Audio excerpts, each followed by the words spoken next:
दोस्तों, किसी नगर में एक लकड़हारा और एक पशुपालक रहता था। दोनों बहुत ही अच्छे मित्र थे। एक दूसरे पर दोनों जान देने के लिए तैयार रहते थे। एक बार नगर में उत्सव हुआ। तब राजा की कन्या भी उस उत्सव को देखने आई। कन्या बहुत सुंदर थी। सभी की आंखें राजकुमारी पर ही अटकी थीं। जब पशुपालक ने राजकुमारी के दर्शन किए तो वो पशुपालक राजकुमारी के प्रेम में दीवाना हो गया। उसे दिन रात हर जगह बस राजकुमारी की छवि ही दिखाई पड़ रही थी। उसका किसी भी काम में मन नहीं लग रहा था। उसकी इस हालत को देख उसके मित्र लकड़हारे को चिंता होने लगी। उसने अपने मित्र पशुपालक से इस दशा का कारण पूछा। तब पशुपालक ने बताया कि उसे राजकुमारी से प्रेम हो गया है और वो उसके बिना जीवित नहीं रह सकता है। उसकी बात सुनकर लकड़हारा उसे एक सुझाव देता है। कहता है कि सुना है राजकुमारी शिव भक्त है, क्यों न तुम इस माह की शिवरात्रि पर राजकुमारी से शिव का रूप धरकर मिलने जाओ। यह सुझाव पशुपालक को पसंद आ जाता है। वो अपने पशुओं में से सबसे सुंदर नंदी का चुनाव करता है, उसका पूरा श्रृंगार करता है और स्वयं भी शिव की भांति रूप धरकर शिवरात्रि की मध्य रात्रि को राजकुमारी को संदेश भिजवाता है कि आज रात्रि में शिव भगवान उन्हें दर्शन देंगे, इसलिए अपने कक्ष की कुंडी खोल कर रखें। राजकुमारी यह बात मान लेती है और रात्रि में कक्ष की कुंडी खोल कर रखती है। मध्य रात्रि के समय पशुपालक शिव का रूप धरकर राजकुमारी से मिलने आता है, जिसे देख राजकुमारी आश्चर्यचकित रह जाती है और उनके चरणों पर गिर जाती है। पशुपालक उसे कहता है कि तुम देवी का रूप हो, तुम्हारी भक्ति से प्रसन्न होकर मैं तुम्हारे समीप आया हूँ और तुमसे विवाह करना चाहता हूँ। राजकुमारी कहती है, प्रभु, इसके लिए आपको मेरे माता पिता से बात करनी होगी।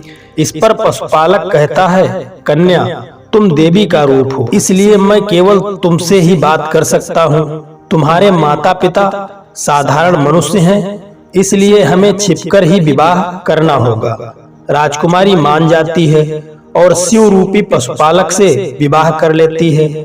अब पशुपालक रोजाना आधी रात में शिव के रूप में आने लगता है। रोज कोई राजकुमारी के कक्ष में आता है। इसका दासियों को संदेह हो जाता है। दासियां यह बात महारानी को बता देती हैं। महारानी महाराज से बात करती है। दोनों राजकुमारी के पास आते हैं और सच पूछते हैं। इस पर राजकुमारी पूरा सच अपने माता पिता को बताती है। माता पिता बहुत प्रसन्न होते हैं कि उनकी कन्या को स्वयं भगवान शिव ने पसंद किया है। वो राजकुमारी से अपने जामाता से मिलवाने को कहते हैं। तब राजकुमारी कहती है कि वे साधारण मनुष्य से नहीं मिलते, आप चाहें तो रात्रि में छिपकर उनके दर्शन कर सकते हैं। माता पिता यही करते हैं। रात्रि में पशुपालक को शिव समझकर बहुत खुश होते हैं।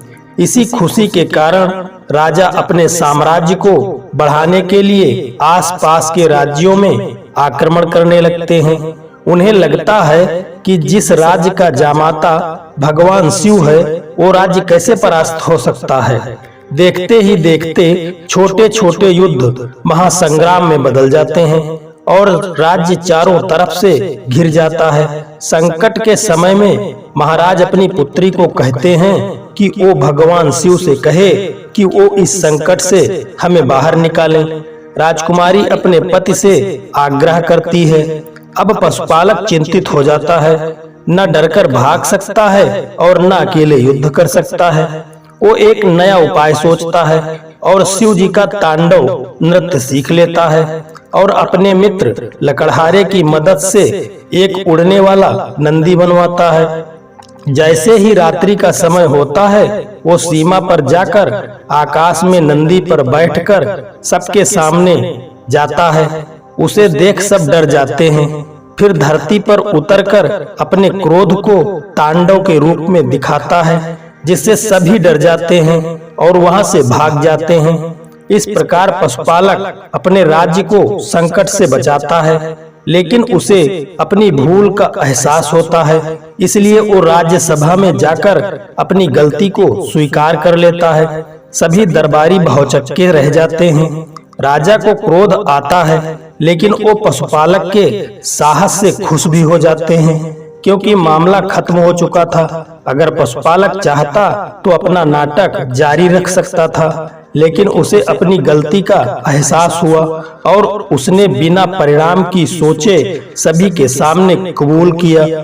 राजा को भी अपनी गलती का एहसास होता है कि उसने बिना सोचे समझे राज्यों पर हमला कर दिया। अगर पशुपालक उपाय न करता तो वो अपना राज्य हार गया होता। सब कुछ सोचने के बाद राजा पशुपालक को क्षमा करते हैं और अपनी कन्या का विवाह करके उसे राज्य में सम्माननीय पद प्रदान कर देते हैं। दोस्तों, उपाय से आसानी से परेशानी से बचा जा सकता है, लेकिन यह भी सीख मिलती है कि अपनी इच्छा पूर्ति के लिए झूठ बोलने का परिणाम कितना भयानक हो सकता है और दूसरे की बिना वास्तविकता को पता किए निर्णय लेना जानलेवा भी हो सकता है। इसलिए हमेशा सोच समझकर ही निर्णय लेना चाहिए। दोस्तों, कहानी आपको यदि पसंद आई हो तो वीडियो को एक लाइक करके चैनल को सब्सक्राइब करने की कृपा करना। जय श्री कृष्णा। राधे राधे।